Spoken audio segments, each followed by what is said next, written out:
Hello friends, कैसे हो आप। मैं हूं आपका होस्ट जुल्फकार शीद। अस्सलाम वालेकुम। मेरे साथ हैं जी असद अजीज। हेलो एवरीवन, कैसे हैं आप। सब ठीक ठाक है। उम्मीद करते हैं सब A1 बढ़िया फर्स्ट क्लास होंगे। तो गाइस, आज जिस टॉपिक पे वीडियो बनाने जा रहे हैं वो है Indian roads versus Pakistani roads. इसमें हम एक दूसरे के कंट्री के रोड्स का मुआवजा करेंगे, कौन से सबसे ज्यादा कंफर्टेबल हैं और सबसे ज्यादा बेस्ट हैं। तो जरा टाइम नहीं लेंगे आपका, बाकी बातें करेंगे वीडियो के एंड पे। और आपको बता दें कि चैनल का नाम है फैक्ट बाई, जहां से हमने ये वीडियो ली है, जिसकी वीडियो पर हम रिएक्शन दे रहे हैं। आपने फैक्ट बाई का चैनल भी जरूर सब्सक्राइब करना है और हम इसका लिंक डिस्क्रिप्शन में दे देंगे। ठीक है जी, चले जी वीडियो की तरफ चलते हैं। वीडियो की तरफ। हेलो फ्रेंड्स, मैं हूं फैक्ट बाई। और क्या आप जानते हैं, इंडिया और पाकिस्तान जो कभी एक दूसरे की लाठी बनकर चलते थे, उनके सफर का पहला रास्ता यानी रोड कब बना था? मैं बताता हूँ। इंडिया में सबसे पहला रोड सन 1830 में बना था, पर पाकिस्तान यहाँ भी हमसे थोड़ा पीछे था, क्योंकि वहाँ पहला रोड इंडिया से 30 साल बाद यानी सन 1860 में बना था। अब लेट तो लेट सही, लेकिन यूएस के international newspaper the wall street journal के मुताबिक पाकिस्तान के रोड हमारे रोड से अच्छे हैं। पर कैसे? इसका एक रीजन तो ये है कि पाकिस्तान अपने रास्तों का कॉन्ट्रैक्ट चाइना और मलेशिया जैसी कंट्रीज को देता है। पर इसके दूसरे सारे रीजंस जानने से पहले, क्या आपको पता है कि आज जहां पाकिस्तान एशिया का सबसे बड़ा ऐसा देश है जहां ट्रैफिक डेथ्स होती हैं, वहीं इंडिया दुनिया में होने वाले 11% ग्लोबल डेथ यानी 4.5 लाख क्रैशेस हर साल देखता है। तो आपको क्या लगता है, पाकिस्तान रोड और इंडियन रोड दोनों में कौन बेहतर है? रोड की इस रेस में किसका पलड़ा भारी है? देखते हैं हमारे आज की video Pakistan road versus Indian roads में। अब अगर हम सड़कों की बात करें तो यही वो चीज है जो इंसान से इंसान को और एक जगह को दूसरी जगह से जोड़ती है। तभी तो इनके डेवलपमेंट की पहली नींव 2800 ईसा पूर्व में 2800 BC में इंडस वैली सिविलाइजेशन के हड़प्पा और मोहनजोदारो जैसे शहरों में रखी गई थी, ताकि इनके जरिए हर शहर एक दूसरे से जुड़ पाए और लोगों को ट्रेड करने में आसानी हो। लेकिन इंडस वैली सिविलाइजेशन में रोड्स की बस नींव रखी गई थी, जबकि इनको बनाने का काम इनके बाद आने वाले राजा महाराजाओं ने किया था। और उनके इसी काम को आगे बढ़ाते हुए मौर्य एम्पायर ने ग्रैंड ट्रंक रोड, जो अफगानिस्तान के काबुल से शुरू होकर पाकिस्तान और इंडिया से होते हुए बांग्लादेश तक जाती है, उसे बनाया था। इसके बाद जैसे जैसे मानव प्रजाति की पीढ़ी आगे बढ़ी, वैसे वैसे इन रोड्स का काम भी आगे बढ़ता गया, क्योंकि सूर्य एम्पायर, मुगल एम्पायर और यहाँ तक कि ब्रिटिश एम्पायर ने भी इन्हें बेहतर बनाने के लिए इन्हें अपने अपने राज में रीबिल्ड किया था। लेकिन आज जिस तरह के रोड्स हम इंडिया में देख रहे हैं, उस मेटल रोड का कंस्ट्रक्शन, जैसा मैंने बताया, 1830 में ब्रिटिश ईस्ट इंडिया कंपनी ने पहली बार किया था, जिसके बाद 1860 में ये कंस्ट्रक्शन पाकिस्तान पहुँचा था। और आज ये कंस्ट्रक्शन इतना बड़ा हो गया है कि इंडिया में 1,42,126 किलोमीटर तक जा पहुंचा है, जिसने इंडिया को दुनिया के दूसरे सबसे बड़े रोड नेटवर्क में शामिल कर दिया है। क्योंकि इंडिया में एक नहीं बल्कि 6 अलग अलग टाइप के रोड्स हैं, जिसमें expressway, national highways, state highways, district roads, rural roads और बॉर्डर रोड्स शामिल हैं। इसकी एक वजह यह भी है कि अगर हम शहरों को छोड़कर सिर्फ हमारे गाँव देहात की बात करें, तो यहाँ रूरल रोड्स ही 45 लाख किलोमीटर तक फैला हुआ है, जो इंडियन रोड के नेटवर्क का 72.97% कंट्रीब्यूटर है। ये रोड नेटवर्क इतना बड़ा है कि दुनिया में ये 21st position for biggest road network के लिए आता है। वहीं अगर पाकिस्तान की सड़कों की बात की जाए तो वहाँ भी इनका आंकड़ा 2,64,401 किलोमीटर से ज्यादा है। पर उनके पास सिर्फ 39 ही हाईवेज हैं, जिसमें से 14 नेशनल हाईवेज, 4 मोटरवेज और 2 स्ट्रेटेजिक रोड्स, जो उनके नेशनल हाईवे जुरिस्डिक्शन में आते हैं। और पाकिस्तान के उन्हीं नेशनल हाईवेज में grand trunk road, Indus highway, Karakoram highway और मकरन कोस्टल हाईवे शामिल है। पर ऐसा मत सोचो कि इस बात में इंडिया आगे है, क्योंकि पाकिस्तान दरअसल इंडिया से काफी छोटा देश है, जिस वजह से वहाँ के रोड्स की डेवलपमेंट भी एरिया के हिसाब से हो रही है। पर ये इतनी लंबी सड़कें ऐसे ही नहीं बनती हैं, इनके लिए भी खर्चा लगता है। अगर NHAI यानी national highway authority of India की माने तो किसी भी 4 लेन के हाईवे को बनाने का खर्चा 8 से 9 करोड़ पर किलोमीटर आता है, जबकि वहीं अगर 6 लेन हाईवे बनेगा तो उसका कॉस्ट 14 करोड़ पर किलोमीटर होता है, जिसमें हर किलोमीटर को बनाने के लिए लगभग 45 लेबर की जरूरत होती है और एक एक लेबर को को एक दिन के लिए 250 से 500 दिहाड़ी मिलती है। वहीं अगर हम पाकिस्तान की बात करें तो वहाँ इंडिया की बात कर रहे हैं। मोटरवेज को बनाने के लिए पर किलोमीटर 10 से 12 करोड़ पाकिस्तानी रुपए खर्च होते हैं, जबकि अगर सरकार वहाँ नेशनल हाईवेज बनाती है तो उसका खर्चा पर किलोमीटर 4 से 6 करोड़ पाकिस्तानी रुपीस तक आता है। हालांकि इन रोड्स को सिर्फ बनाना नहीं होता, इन्हें मैनेज और मेंटेन भी करना होता है, ताकि इन रोड्स के खराब होने और इन पर कोई हादसा होने पर एक डिपार्टमेंट हो जो इंसानों की प्रॉब्लम को सुलझा सके। क्योंकि इंडिया में 6 तरह के रोड्स हैं, हर रोड अलग डिपार्टमेंट के दायरे में आता है, इसलिए इनको मैनेज करने के डिपार्टमेंट्स भी अलग अलग होते हैं। जैसे नेशनल हाईवे की managing authority ministry of transport and highways की होती है। स्टेट हाईवेज और डिस्ट्रिक्ट हाईवेज के लिए PWD यानी पब्लिक वर्क डिपार्टमेंट होता है। गाँव में बनने वाली सड़कों के लिए ग्राम पंचायत और प्रधानमंत्री ग्राम सड़क योजना होती है, जबकि शहरों में इनके लिए वहाँ के म्यूनिसिपैलिटीज होती हैं, जो कॉन्ट्रैक्टर्स को इन सड़कों का काम सौंपकर इन रोड्स को बनवाती हैं। किंतु दुनिया में ईमानदारी कितनी ज्यादा है,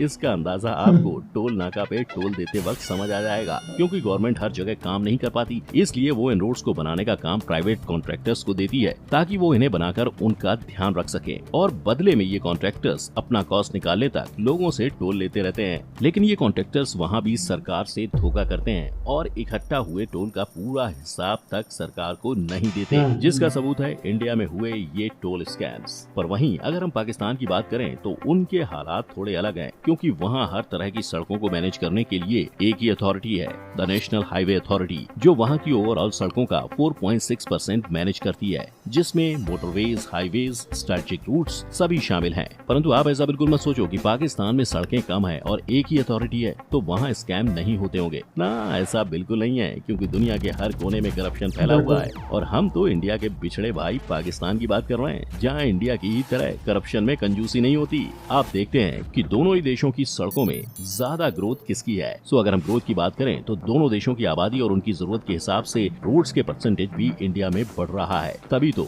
जो 2015-16 में नेशनल हाईवेज इंडिया की टोटल सड़कों में 1.80% थे, वो फिलहाल बढ़कर 2.51% हो गए हैं, और ठीक ऐसे ही बढ़त गाँव और उनके डिस्ट्रिक्ट में भी हुई है, जिनका परसेंटेज 2015-16 में 10.03% था और आज 10.17% हो चुका है। साथ ही प्रधानमंत्री ग्राम सड़क विकास योजना ने तो इन डिस्ट्रिक्ट रोड्स की ग्रोथ का आंकड़ा 70.23 से 72.97 पर कर दिया है। हालांकि ये विकास हर तरह की सड़क में नहीं हो रहा है, क्योंकि कई जगहों पर स्टेट हाईवेज को नेशनल हाईवेज से मिलाया जा रहा है, ताकि लोगों की जरूरत और उनके टैक्स पे इसका असर नहीं दिखे। इसके अलावा अगर आप अपने गली मोहल्ले के गड्ढों को देखकर निराश हो रहे हैं तो मत होइए, क्योंकि इन रोड्स का क्वालिटी इंडेक्स कुछ और ही बयान करता है। यानी इंडिया की क्वालिटी इंडेक्स 141 कंट्रीज के 4.07 आउट ऑफ 10 पॉइंट्स के पीछे छोड़ते हुए 4.5 है, और ये हर साल इम्प्रूव हो रही है। वहीं इस रेस में पाकिस्तान भी इंडिया से थोड़ा ही पीछे है, क्योंकि उसकी सड़कों का क्वालिटी इंडेक्स 2019 में 4 पॉइंट था, जिसमें पाकिस्तान ने रातों रात तरक्की नहीं की है। इसके पहले पाकिस्तान की सड़कों का हाल काफी साल तक बुरा था, फिर इससे सबक लेते हुए वो अब इनको सुधारने में लगा हुआ है। और क्योंकि पाकिस्तान किसी भी रेस में इंडिया से पीछे नहीं है, इसीलिए तो हर साल इनका भी व्हीकल का ट्रैफिक 3% से और पैसेंजर ट्रैफिक 4.5% से बढ़ रहा है, जो पाकिस्तान गवर्नमेंट को वहाँ की सड़कें सुधारने का मौका दे रहा है। नेक्स्ट अब हम बात करते हैं कि कौन से देश के रूल्स और रिस्ट्रिक्शंस ज्यादा सख्त हैं। इंडिया के एक्सप्रेसवेज पर 120 किलोमीटर पर आवर की स्पीड लिमिट है, और हाईवेज पर ये स्पीड लिमिट हैवी और नॉर्मल व्हीकल के लिए 100 किलोमीटर है। वहीं अगर पाकिस्तान की बात करें तो उनके पास तो भैया एक्सप्रेसवे नहीं है, पर उनके मोटरवेज की स्पीड लिमिट हैवी व्हीकल के लिए इंडिया से ज्यादा यानी 110 किलोमीटर पर आवर है, जबकि कार्स, जीप्स और SUV के लिए यही speed limit 120 kilometre per hour है। पाकिस्तान में हाईवेज भी हैं, इसलिए वहाँ की स्पीड लिमिट इंडिया की तरह 100 किलोमीटर पर आवर है। और जैसा कि आप सब जानते हैं, स्पीड लिमिट के साथ साथ हर देश में सड़कों के लिए कुछ रिस्ट्रिक्शंस भी होते हैं, जो इंडिया और पाकिस्तान दोनों ही देशों में सेम है, क्योंकि दोनों ही जगह ओवर स्पीडिंग से लेकर सेफ्टी इक्विपमेंट जैसे हेलमेट, सीट बेल्ट और ग्लव्स लगाने की रिस्ट्रिक्शंस हैं। लेकिन पाकिस्तान के मोटरवेज पर तो रिस्ट्रिक्शंस का पहाड़ है। फॉर एग्जाम्पल, मोटरवे पर bike not allowed, over speed not allowed, overloading not allowed. यही नहीं, वहाँ 400 cc के नीचे के इंजन वाले कार्स को चलाना, यूज टायर व्हीकल्स वाली गाड़ियों को चलाना भी अलाउड नहीं है, जिस वजह से पाकिस्तान में इंडिया से कम एक्सीडेंट्स होते हैं। तो क्लियरली रिस्ट्रिक्शंस और सेफ्टी के मामले में तो पाकिस्तान ही आ गया है। लेकिन ये तो हुई फिलहाल की बात, पर क्या अपने फ्यूचर प्रोजेक्ट से इंडिया अपने आप को पाकिस्तान से आगे ले जा पाएगा? Well, let's find out. सबसे पहले तो बात करते हैं पाकिस्तान की, जो फिलहाल काफी तेज गति से अपनी सड़कों में इम्प्रूवमेंट कर रहा है और इसी के लिए उसने अनाउंस किया है कि आने वाले कुछ सालों में वो M6, motorway 6, M7, M8, M12, M13 बनाने वाला है और इनमें से कुछ के कंस्ट्रक्शन का काम तो शुरू भी हो चुका है। और रहा सवाल इंडिया के मेगा प्रोजेक्ट्स का, तो इंडिया में फिलहाल 12 प्रोजेक्ट सिर्फ एक्सप्रेसवे के चल रहे हैं, जिसमें 1047 किलोमीटर का गंगा एक्सप्रेसवे, 766 किलोमीटर का मुंबई नागपुर एक्सप्रेसवे और कुछ 11 हाईवेज के प्रोजेक्ट्स भी शामिल हैं। सिर्फ इतना ही नहीं, इसके अलावा इंडिया में 1380 किलोमीटर के साथ दुनिया के सबसे बड़े हाईवे दिल्ली मुंबई एक्सप्रेसवे को भी 98,000 करोड़ के साथ मार्च 2023 तक बनाने का प्लान पास हुआ है। हालांकि इन बड़े फ्यूचर प्रोजेक्ट्स के बाद भी दोनों कंट्रीज के एक्सीडेंट केस कुछ और ही बयां करते हैं, क्योंकि इंडिया में सिर्फ 2013 में 1,37,000 लोग एक्सीडेंट्स में मारे गए थे। अगर हम इंडिया द्वारा लड़े गए 4 युद्धों में शहीदों की गिनती करें तो वो 8,000 के करीब है, यानी युद्ध से ज्यादा हमारे देश में लोग रोड एक्सीडेंट में मारे जाते हैं। वहीं अब अगर हम 2018 के डेटा को देखते हैं तो उसके मुताबिक इंडिया में हर 1 लाख की पॉपुलेशन पर 23.87% डेथ रेट है और पाकिस्तान में ये आंकड़ा 17.12% था, जिसके चलते पाकिस्तान 2019 में एशिया का वो देश था जहां सबसे ज्यादा ट्रैफिक एक्सीडेंट डेथ हुई थी। लेकिन हमारा इंडिया भी इससे ज्यादा पीछे नहीं है। इस रोड एक्सीडेंट की बढ़ती गिनती के कारण इंडिया ग्लोबल डेथ में 11% कंट्रीब्यूट करता है, क्योंकि यहाँ हर साल 4.5 लाख एक्सीडेंट होते हैं, जिनमें 1.5 लाख लोगों की जान जाती है, जिसका मेजर कारण है गाड़ियों के बढ़ते नंबर और गाड़ियों के लिए प्रॉपर रोड्स का ना होना।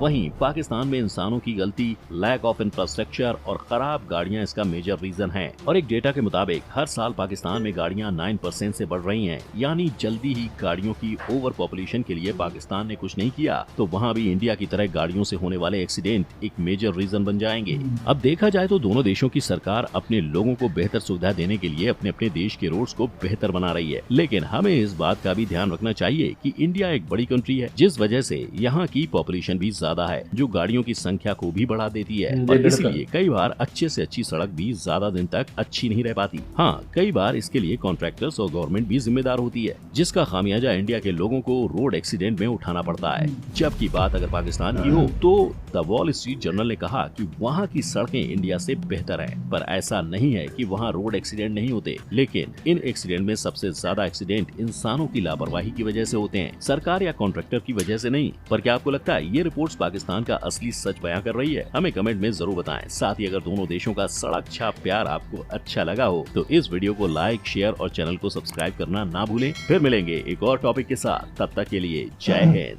क्या बात है जी, क्या बात है। वीडियो बहुत ही जबरदस्त थी, बहुत इंटरेस्टिंग वीडियो थी कि बीच में बोलने को दिल नहीं कर रहा था कि हम वीडियो के दरमियान में कुछ भी गुफ्तगू करेंगे, वो भी आपस में भी नहीं कर पा रहे थे।